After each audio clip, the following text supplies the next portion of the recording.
Welcome to Enlightened Evolution. I'm Cay. And I'm Christina. We're here to discuss the ebb and flow of our soul's healing and transformation through self-reflection, choosing intentionally, honoring thyself, and following your inner guide.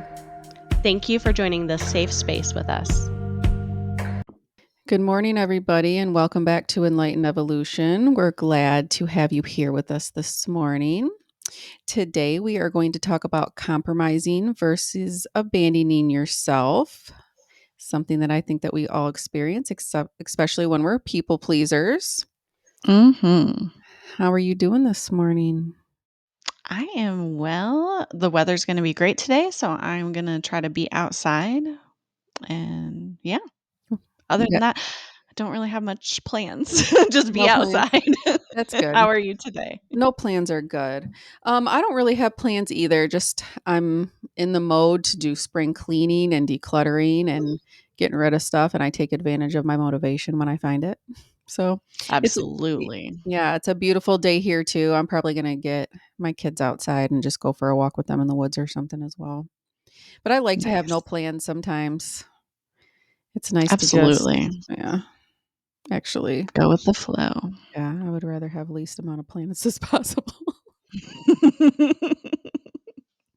No, I like to do stuff, but I like to I'm just a homebody. Yeah. Okay, so I think compromising is when you give up something you originally wanted to reach an agreement with somebody. Would you agree with that? Yeah. And That's a then, good definition. and then abandoning yourself, I think has to be more of a pattern of sacrificing, ignoring, and suppressing your personal needs, your opinions, your goals, your aspirations to avoid upsetting someone or an attempt to persuade them to choose you in some way. Mm-hmm. It is our responsibility because there is terrible people out there that do terrible things to you, to us. And inevitably, it is our responsibility to make ourselves feel worthy. And the way we can begin, because it's a healing journey, and the way we can begin this healing journey of self worth is honoring ourselves and aligning our decisions with what we believe in and making choices to support our values. Once you believe you're worthy, you don't have to count on anybody else to validate you. Yep. I have some patterns of abandonment. Please add to this. Saying yes when you want to say no, or saying no when you want to say yes. Pretty obvious. Mm-hmm. Consistently accepting behavior from someone that crosses your boundaries. Yep. And it's up to you to implement those boundaries. You can't count on somebody else just to know what your boundaries are. They may be oblivious to it, and they may not even have bad intentions. Right. You can't assume that they know what you need or want. You really need to explicitly say them. Yeah, be direct. When you avoid expressing your needs regularly, you are putting yourself last because you feared disappointing someone because they're going to stop choosing you. And you really have to get over that fear and take the chance of upsetting them. That will show you very quickly how much they value you, how much they love you, how much they care about what's going on with you internally. Absolutely. When you Mm. stop people pleasing, you really see the people in your life that actually care about you. And it can be a little disheartening because I know myself in people pleasing, I was people pleasing so much that I thought like, "Oh, I'm just liked by everyone and all these Mhm. things." And when I actually stepped out of that and stepped into my truth and set boundaries with people and the way people got so offended and not everyone, but the people that truly didn't care about me got offended and like, "What do you mean you have boundaries and I can't do whatever I want and you're not just going to accept any little crumb that I give you?" Versus the people that truly care about you and are like, "Okay, I didn't know that that was something you needed. Mhm. I wanna do better for you." Right. Thank you for sharing that with me. I didn't know you felt that way instead of, you're a fucking bitch. What? Yeah. You're selfish. I think that's a big Oh, one yeah. that I've been told when I started setting boundaries was that I'm selfish. My biggest area that I need to work on still because I'm not in a romantic relationship now. But when I started setting boundaries in my romantic relationships, because this could be with friendships, family, at work, whatever, I was told I was selfish more than anything. And Mhm. I think it was just because I started developing more love for myself. That's all that was. Yes. And if you're in a, narcissistic type relationship, then that love that you poured into that person, they feel like it's shifting because you're loving yourselves, and it's not. You can fully love yourself and you can fully love another person, and they don't take away from each other. Right.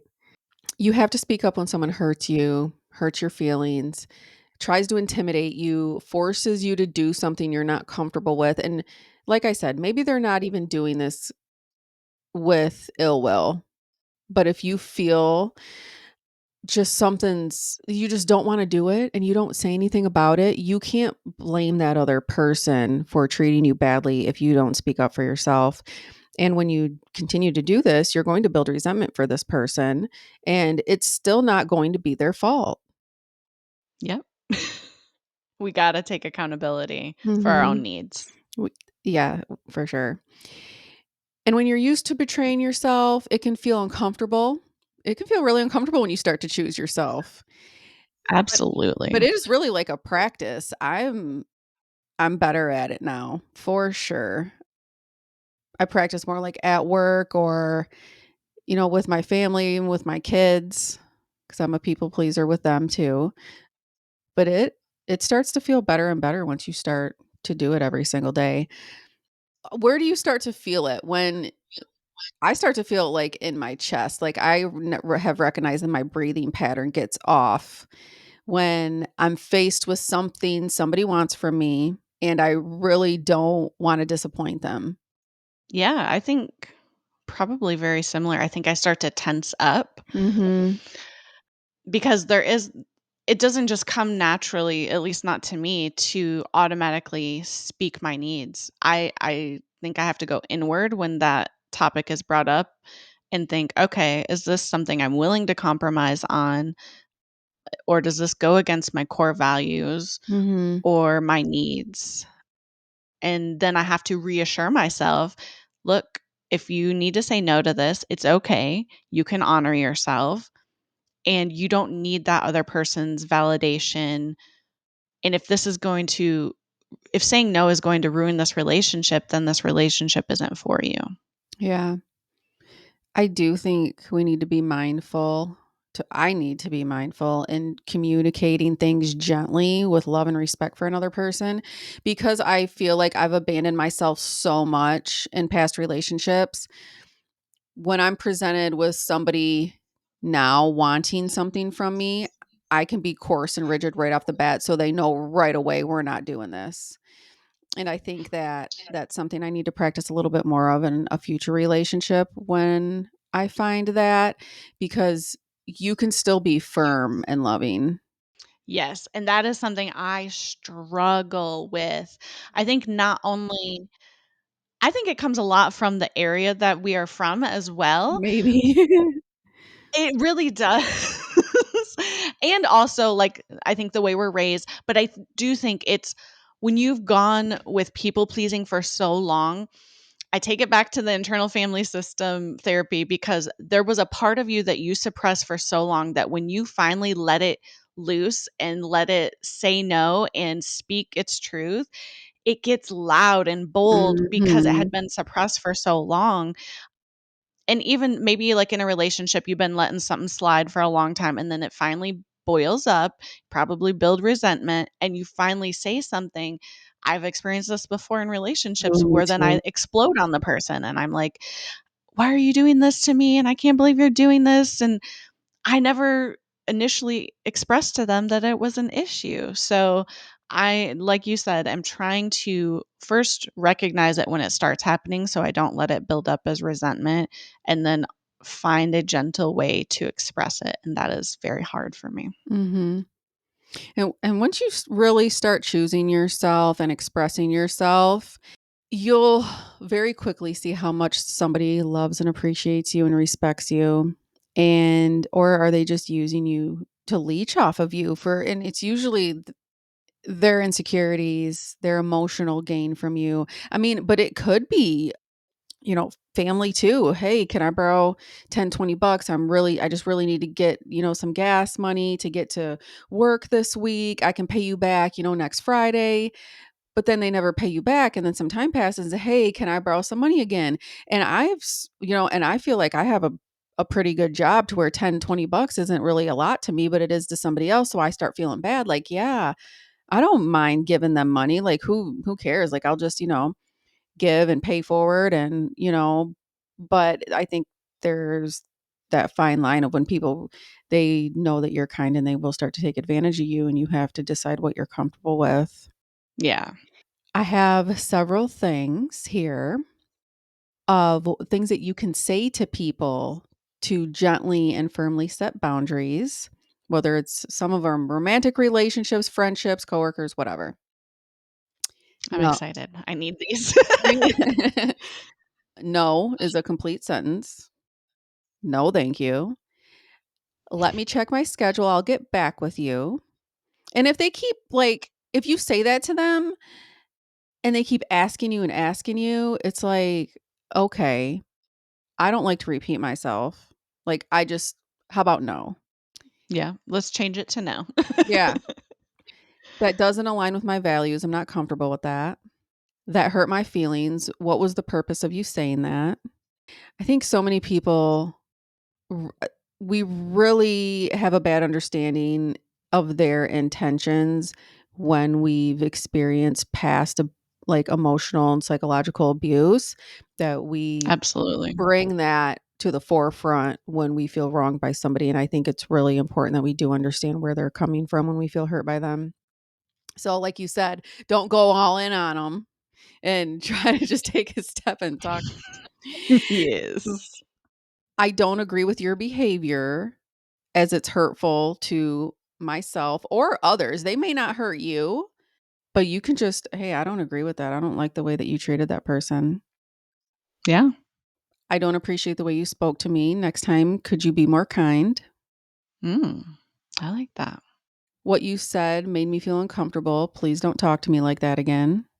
What was your intention? Why did you say that, or why did you do that? It wasn't your place to say that. Please allow me to speak for myself next time. It wasn't your place to do that. Please check with me first next time. I feel disrespected by your behavior. I won't ever tolerate that again. This information I found out contradicts something you told me. I won't accept dishonesty in my relationships. Ooh, I made plans already. We'll have to schedule something for next time or for another time. I need to use that one. Yeah, I don't ever want to let people down, like when they ask me to do something. And granted, I do need to get out more and do things, but sometimes you just need to sit at home, like we talked about at the beginning of this podcast. Yeah. My plans are cuddling my cat on the couch. Thank you. Yeah, right. I'm with my family this week and I'm sorry, but I won't be able to work overtime. Actually, Love that. don't even say that you're sorry. We need to get out of the habit of apologizing for things that we shouldn't even be sorry for, actually. No, You don't need to we be deserve sorry. time off of work. Yeah. No, I cannot stay. I can't stay the night tonight. I made plans early in the morning, romantic relationships. Mhm. I love spending time with you, but I don't appreciate unexpected visitors. Please don't stop by unannounced again. That was a big thing with me and a friend I used to have. She'd just Oh, pop yeah. up whenever, and I'd be like, girl, thank you so much for considering me, but I need some alone time right now. It means a lot to me for both of us to feel heard when we're talking through difficult things. I'll do my best not to interrupt you. Please allow me to finish my thoughts as well. Please Very respect good. my privacy. I'm not comfortable with you going through my personal belongings. I can no longer lend you money in the I can no longer lend you money in the future. Please pay me back what you already owe me. Mm. I'm no longer comfortable with you using my vehicle while I work. You will have to find your own transportation. That one sounds personal. That sounds like a lot of memes I've seen. I thought that was funny. Yeah. That sounds like some Flint shit. I know. Yeah, there's there's yeah, somebody I know that allows their man to use her car while she's working, and I'm like, "Whoa, he don't bring it even back with some gas in it?" I mean, I feel like Mm-mm. this is, like, quite a long time ago I would have ever accepted that behavior, but yeah, I chuckled at that. Yeah. I care about this person as equally as I care about you, and I don't feel comfortable gossiping about them because I wouldn't gossip about you. Oh, I love that. Mhm. Sleep is a priority for me.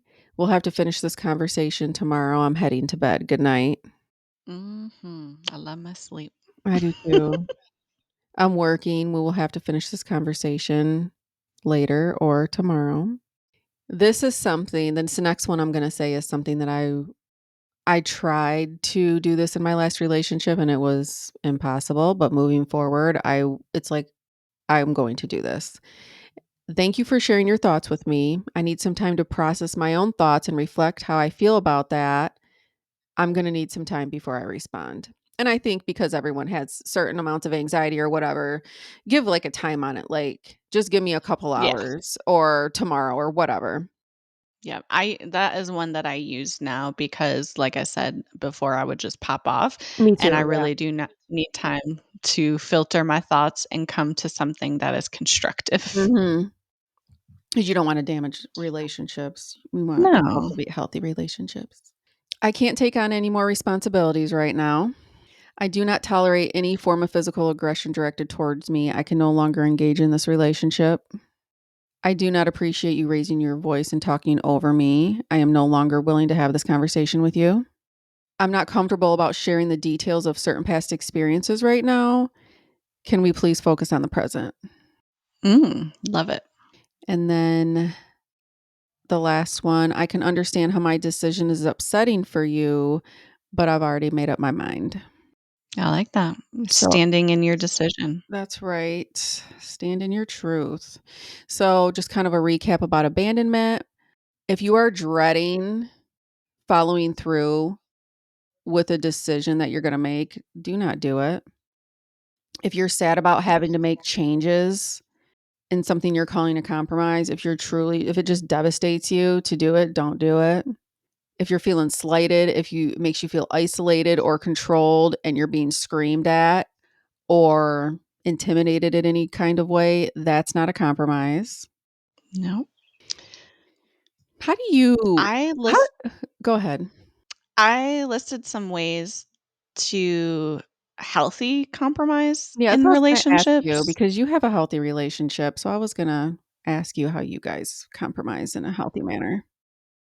Well, I think we kind of mentioned at the beginning, compromise is going to be necessary in all relationships. It's Mhm. not going to be that we all just arrive at the same decision unanimously, right? We're going to Right. have to wax and wane.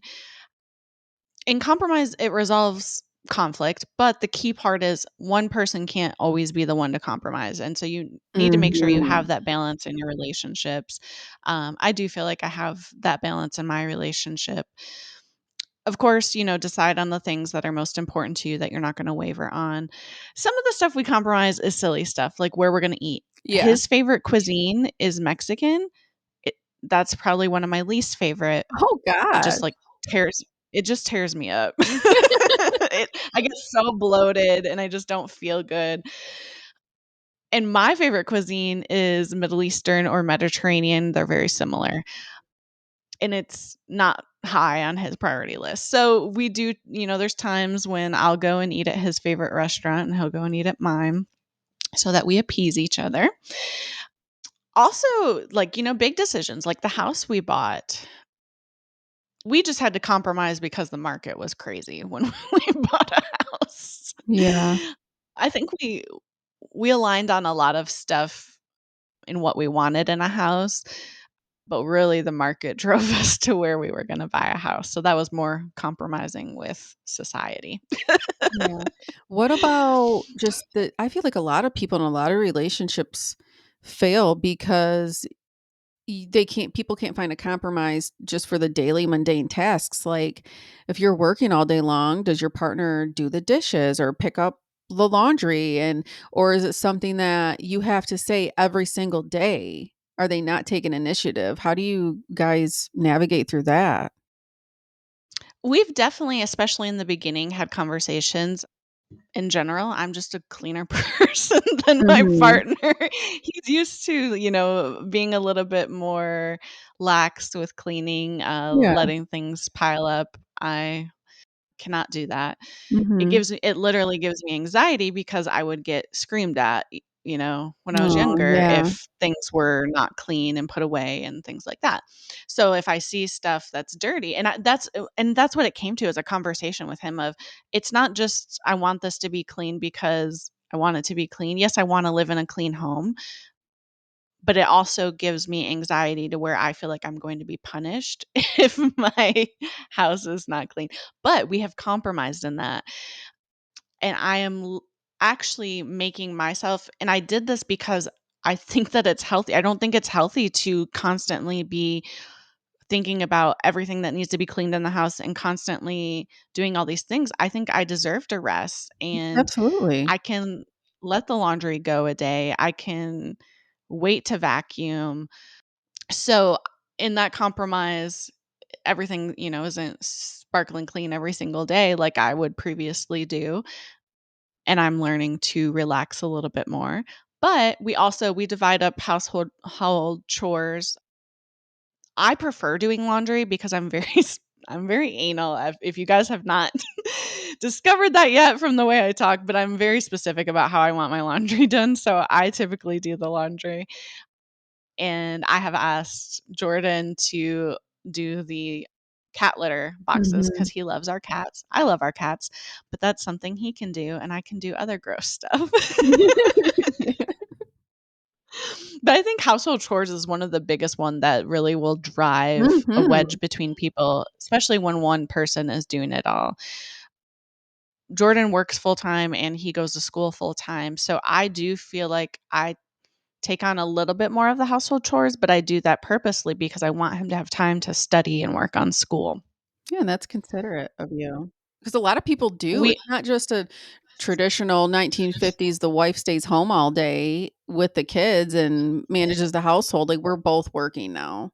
You have to have a Yeah. 2 incomes for a household to even survive, I think, these days, Oh my gosh, so yeah. men do have to or whatever kind of relationship you're in, whoever works more, does more, they still have to step up and just take care of the basic things for their self, I think.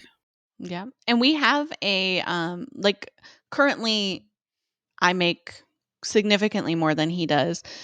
We split the bills still pretty evenly for the most part, but we also have this agreement that once he's done with school, he would like that I could be a stay-at-home cat mom. I love that. And I say that I want that, but I know that I won't be able I do like to work. Yeah, So, I probably won't be able to do that, but it might allow me to take a different type of job to where I'm less stressed. So, yeah. we're compromising now with how our finances are, and they'll be different in the future. Mhm. So it's always just Maybe a meeting in the middle Yeah. and Yeah, make and making sure it feels right. working through things fairly. You feel seen and heard and considered during the decision-making process, and your ideas were implemented too in that process. I mean, maybe sometimes depending on I don't know, I feel like I have a greater level of prioritization skills just through my nursing career. Yeah. So I think that, I don't know, maybe that kind of gives us an advantage to like certain planning. Maybe that's egotistical to say, but I do feel like it's helped me a lot in just everyday life. I think that Yeah. knowing your partner's love language is important. And if nobody knows about love languages yet, you can literally Google love languages and find a free Google, quiz on Google somewhere, and you'll be able to find out what that is. And I think it shifts depending on what situation it's in. Yeah. And I mean, sometimes I feel like I need all of them, and other times not so Right, much. It right. it is very dependent on the situation, I think. Mhm.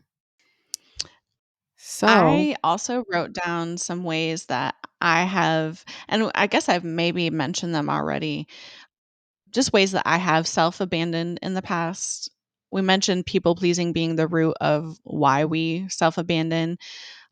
Definitely, I have given too much financially and physically in relationships with my partners mhm. instead of asking to split that burden. A big one that we haven't really touched on is agreeing to have sex with a partner when you actually don't want to. So it might be that that's your partner and you love them, but you physically are not in the mood or whatever it might be.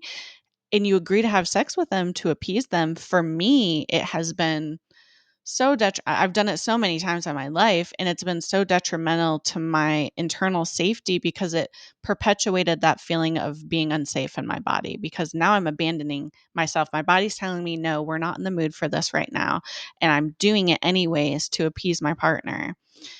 Do not do that. Have a conversation with your partner of, "You know what? I'm really not in the mood." And if it's a consistent thing to where you're not in the mood for months and months and months or weeks, definitely dive into why and look at healing whatever is going on. Maybe it's you're chronically stressed at work. Maybe it's your hormones are changing, you're aging, and things aren't as lubricated as they used to be, Mhm. or there could be so Medications you're many reasons. taking. Yeah. Yes. Antidepressants. Oh, that was huge when I took antidepressants and could not achieve an orgasm. And I was like, okay, well, why am I here? Yeah.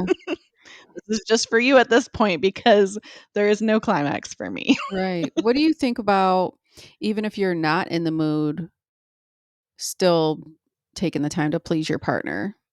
Or I does that think it go all together, like, I don't want it just because I don't want it and you do want it? I don't know, I feel like in certain situations, maybe it's situational with the type of I think it's relationship. situational. Yeah. Yeah, because there could be times like maybe I'm having like actual physical pain in that area and or something like that, Mhm. and I don't want to engage, but I can do something to please my partner and I still want to do that. I think the desire to do that has to be there. And it's very difficult and complicated in sexual assault survivors Yeah. to really overcome that. Am I doing this because I'm have to, or am I doing it because I do wanna please my partner? Yeah, I think in those moments, if you haven't practiced a lot of self-awareness, do you just have like, a fear trigger, and are you doing this because you wanna preserve your safety right now? Like, in your mind, are you preserving Mhm. your safety to make sure that they're not going to get upset with you if you don't give them what they need?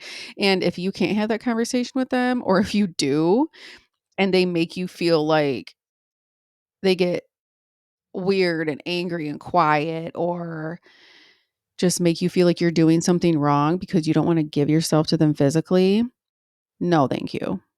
Yeah. I wrote down some questions that I've learned to ask myself when I'm making a decision about something, and it's, "What is my motivation for this action?" So, whether it's, "What is my motivation to compromise here?" Is it because I just want to make the other person happy, and I just want to appease them, and I want this conflict to end? Or do I want to avoid conflict altogether? Or is it I really want to feel loved and validated by this person, so I want to do what they want me to do? And if it's yes to any of those things, you're abandoning yourself and you Mhm. need to find a compromise in that situation. And some people you just Or won't. you need to say no. Right, yeah, and no is fine. Start risking losing people. I think that would just be, I wish someone would have just told me that when I was younger. Don't be afraid to lose people by upsetting them. Same. You're really not Yeah. losing anything. No, you're really clearing things out for yourself. I will tell you, I think we're gonna get into spiritual awakening in our next episode, but when I really started to honor myself and really started to set boundaries with people and people dropped like flies, it really didn't feel lonely because I was finding that love in myself, but also then it became so peaceful. The people Yeah. that were around me actually loved and cared for me and treated me respectfully, and Yeah. I didn't have those people that were soul sucking, you know? Yeah, they're just a distraction from finding the true place that you're supposed to be in, I think. Yeah. What about compromises in relationships when it has to do with spending time? So, what's like friends or each other? So, let me give you an example. After work, sometimes I like to go maybe have a drink with my coworkers, and that would have been like an absolute no in my past relationship. But what do you think that you owe your partner when you do go do things outside of the relationship? Obviously, like, hey, shoot him a text or something, or call him like, hey, I'm spontaneously just going to have a drink real quick with my girlfriends after work. I'll see you when I get home. Or, hey, like, I want to go do this after work. Did we have any plans that I'm not remembering? And then how often, I guess, depending on the duration you're going to be with your friends, like if it's like an all day girls thing and you're going to be gone like 8 hours, people have anxiety. I think it's just general courtesy, really. Like, I would like a text every hour or two for my significant other if they were with their friends, I think. And I guess maybe have that conversation and hopefully they don't make you feel bad about going out with your friends and doing things. But is there like a rule or a conversation you've had with Jordan about when you guys are doing things outside of the relationship? We never had an explicit conversation, but Jordan did this thing very early in our relationship where even like when he was just at work, because he would work really long days. So, we would text throughout the day, not heavily, but anytime he knew it was going to be like a rush at work, he would text me, "Hey, we're starting to get busy. If you don't hear from me from a few hours, that's why." And Aw. that was just I never told him that I needed that. He just did it on his own and I was like, "Oh my god." So that really started like it helped to build trust in our relationship. Mhm. So we don't have any like set in stone. I think we just collectively have like definitely checked with our partner like beforehand like, "Hey, do we have any plans? I was going to go shopping with so and so on Saturday. Is that cool?" And I think sometimes we do ask each other permission, even though we know neither of us is going to say no. Mhm. But I don't think you have to ask your partner permission. I think we just do it as like a courtesy, and if we never say no to each other unless we're like, oh, we do have this plan this day. Yeah. Yeah. And we have to. But I think communication is key, and you need to Mhm. And you have to be willing to definitely, compromise too. yeah. I think people Oh are yeah. much more willing to compromise with you as well when you're communicating lovingly and direct with your intentions and don't sound bossy and Yeah. domineering. Right. Make it easy for people to meet your needs. If you communicate them, you're giving them the opportunity to do that. If you Mhm. just expect them to figure out what you need and, oh, they're an adult, they should know how to treat a woman or whatever. They don't know. Nope. We're all different. I think we've covered everything. Unless there's anything else you'd like to add, No, we covered all of mine. covered all of mine. Thank you so much, everybody, for joining us here today. We hope that you have a wonderful week and go get some outside and some sunshine, depending on where you're at. That's what I'm Yes. doing today. And we want to thank you so much for listening to us as well and joining our community. If you haven't already, go ahead and follow and rate us on Apple or Spotify or wherever you get your podcasts. And you can follow us on YouTube as well. All those videos are posted every week. Namaste. Namaste.